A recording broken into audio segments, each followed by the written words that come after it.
क्या आप जानते हैं कि भारत की आजादी की लड़ाई सिर्फ गांधी जी ने नहीं, यस, उससे पहले भी लड़ी गई। Yes, first war of independence 1857। ये पहला पब्लिक का, मास का अपराइजिंग अगेंस्ट द ब्रिटिश था, जो कि 1857 में ही हो गया। बट क्या ये वॉर हम जीत पाए? क्या हम ब्रिटिश रूल से देश को आजाद कर पाए 1857 में? जी हाँ, आइए जानते हैं फर्स्ट वॉर ऑफ इंडिपेंडेंस 1857 के बारे में। सो hello and Jai Hind student, welcome once again to my channel sir Tarun Rupani. And आपको बहुत बहुत थैंक यू, ढेर सारी बधाई कि आपने मेरे इस व्हाट्सएप ग्रुप को, सुपरस्टार्स को, जो कि क्लास 10th आईसीएसई बोर्ड का एक्सक्लूसिव ग्रुप है, इसको ज्वाइन किया हुआ है। आई होप आप इससे एडवांटेज भी ले रहे हैं। आपको सारे नोट्स, वीडियोस और सारे लेसन्स भी, यस, आपके डाउट्स भी मैं इस पे क्लियर कर रहा हूं। और चलिए आज देखते हैं the first war of independence 1857। तो अंग्रेजों ने कई बार इसको वॉर ऑफ इंडिपेंडेंस मानने से मना कर दिया। उन्होंने तो कहा ये तो एक सिपाही म्यूटिनी है, अर्थात सिर्फ एक सिपाहियों की बगावत है, आजादी की लड़ाई नाम की कोई चीज नहीं है। जबकि हम जानते हैं कि ये एक पहली आजादी की, यस, आजादी की पहली लड़ाई थी हमारी। आइए देखते हैं, कुछ कॉजेस जानते हैं। उनमें सबसे पहला कॉज है, हेडिंग है हमारी, पॉलिटिकल कॉजेस। यस, इंडिया की आजादी की लड़ाई के पीछे ये एक बहुत बड़ा रीजन है, वो है पॉलिटिकल कॉज।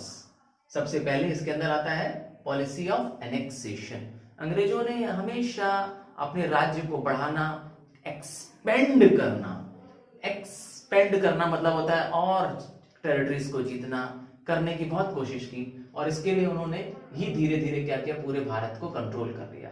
इसके लिए उन्होंने 4 टेक्निक्स अपनाई।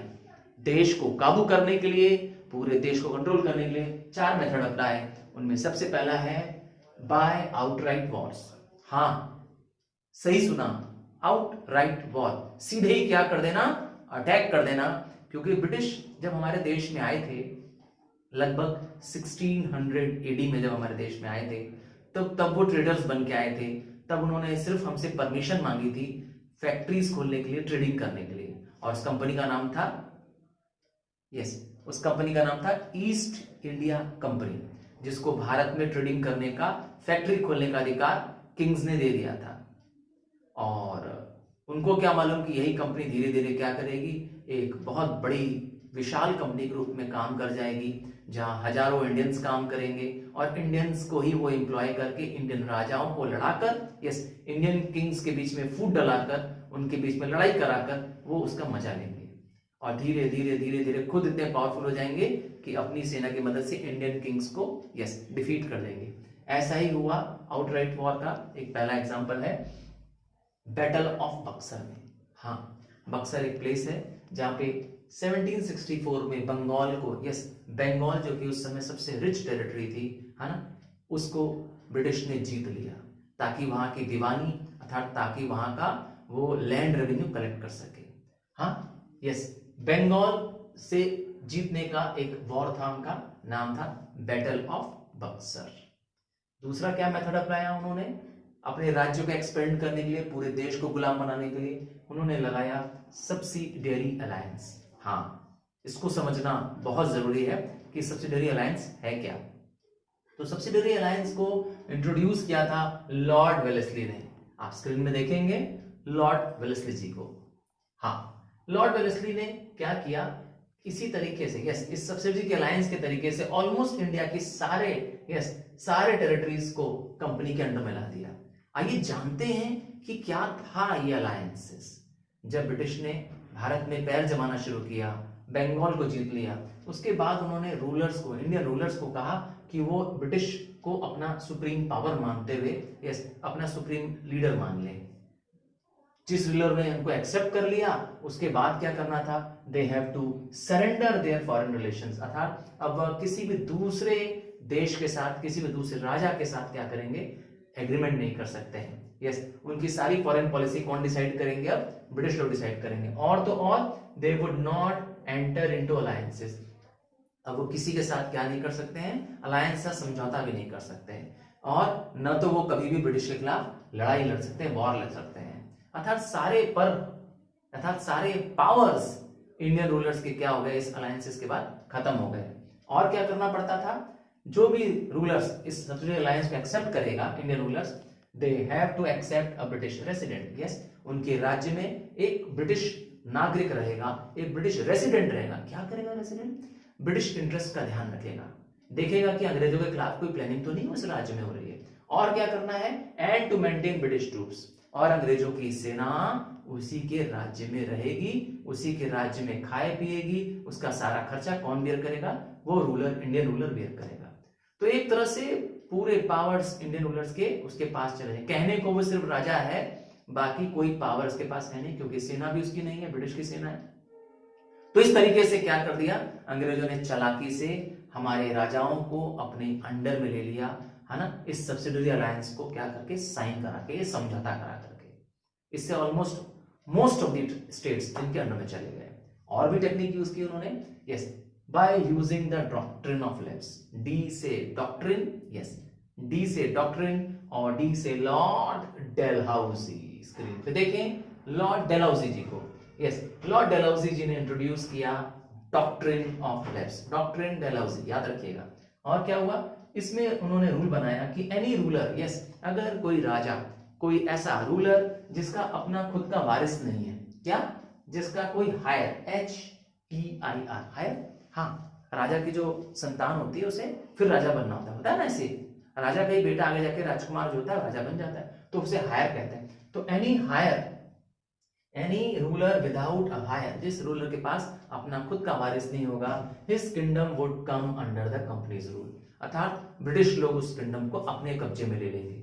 बड़ा अजीब सा कानून है, बड़ा अजीब सा नियम है। अरे हम आपको अपना किंगडम क्यों दे देंगे, है कि नहीं? कोई भी इंडियन रूलर अपना किंगडम अंग्रेजों क्यों दे देगा? अरे भाई मेरा राजकुमार नहीं है, हम दूसरे व्यक्ति को रख लेते हैं, हम किसी को भी अपना बच्चा गोद बना लेते हैं, हो सकता है कि नहीं होता? बट अंग्रेजों ने कहा नहीं, बिना हमसे परमिशन लिए आप किसी सन को अडॉप्ट भी नहीं कर सकते। सर ऐसा किसी के साथ हुआ था? आइए बताता हूं रानी लक्ष्मीबाई के बारे में। आपने सुना ही होगा, झांसी नाम के एक राज्य में, यस, झांसी की रानी थी, यस, नाम सुना ही है, रानी लक्ष्मीबाई। जब रानी लक्ष्मीबाई को कोई संतान नहीं हुई, राजा को कोई संतान नहीं हुई, तो उन्होंने आनंद राव को एक गोद लिया, पुत्र बना लिया अपना, यस, एक बच्चे को अपना गोद लिया और अपना वारिस बना लिया, अपना हायर बना लिया।